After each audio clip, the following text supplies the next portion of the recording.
Tarikh 16 September setiap tahun mempunyai makna yang cukup besar kepada Kapten Bersara Abdullah Yusuf, 80, yang juga bekas anggota Batalion Kedua Regimen Ranger yang lebih dikenali sebagai Ranger Sabah. Ini adalah kerana tarikh penubuhan Ranger Sabah susulan penubuhan Malaysia sebelum Abdullah bersama 119 anak jati Sabah lain menjadi kumpulan pertama direkrut British ke dalam batalion itu pada 24 September 1963.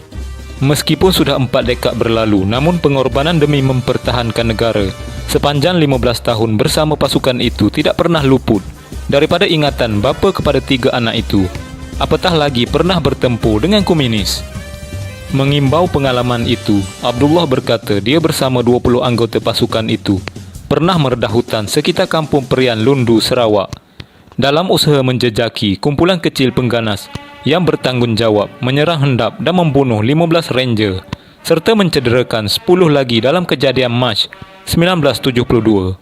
Katanya ketika itu beliau menyertai operasi di Bau Kuching diarahkan ke Biawak bagi memburu pengganas yang menyerang ranger dan merampas senjata ketika dalam perjalanan menghantar bekalan kepada pasukan. 2 anggota yang terbunuh adalah rakan karib saya daripada Ranger Sabah. Tiada perasaan takut ketika bertempur selama 5 jam menentang pengganas komunis kerana terkenang 2 nasib rakan yang dibunuh mereka serta mahu berjuang demi negara. Slogan Ranger Sabah dalam bahasa Kadazan iaitu Osiu Oka Manang, bermaksud siapa berani dia menang, menyemarakkan lagi keberanian kami mempertahankan negara. Dalam pertempuran tersebut, kami berjaya menembak mati 2 musuh, manakala seorang lagi cedera parah serta merampas kembali senjata serta peralatan radio yang dirampas komunis. Selepas kejayaan operasi tersebut, Kerajaan Sarawak telah menganugerahkan pingat ahli bintang Sarawak kepada mereka. Selain di Lundu, Sarawak, Abdullah pernah ditugaskan di Pulau Sebatik, Tawau pada Oktober 1965 untuk menjaga sempadan Malaysia-Indonesia ketika konfrontasi Indonesia 2 tahun selepas menyertai Ranger Sabah.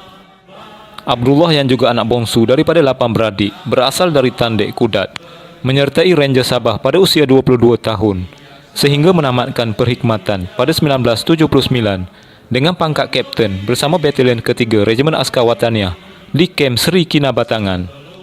Abdullah berkata biarpun terpaksa meninggalkan isteri yang sarap mengandung dengan gaji anggota Ranger ketika itu hanya RM60 sebulan, ia tidak mematahkan semangat juang anak Sabah untuk menyertai pasukan berkenaan.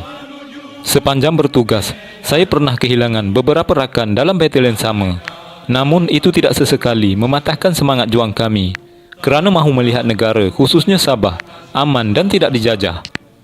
Setiap kali 16 September tiba, kami biasanya berkumpul dengan bekas anggota Ranger untuk mengenang masa lalu ketika berada dalam pasukan tentera, katanya. Abdullah berharap semangat juang anggota Ranger Sabah mempertahankan negara dicontohi anak muda kini yang menganggotai pasukan keselamatan sekarang, bukan sekadar mengharapkan ganjaran. Kita yang ikhlas berjuang, siap sedia berkorban untuk ibu pertiwi. Sebelum kita berjaya, jangan harap kami pulang. Inilah sumpah pendekar kita menuju medan mati.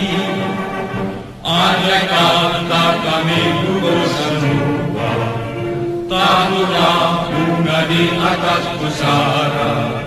Kami mohon doa Malaysia berdaya.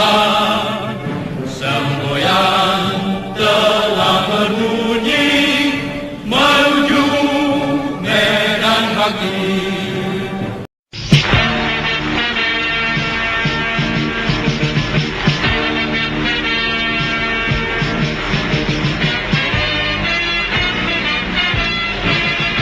Lautan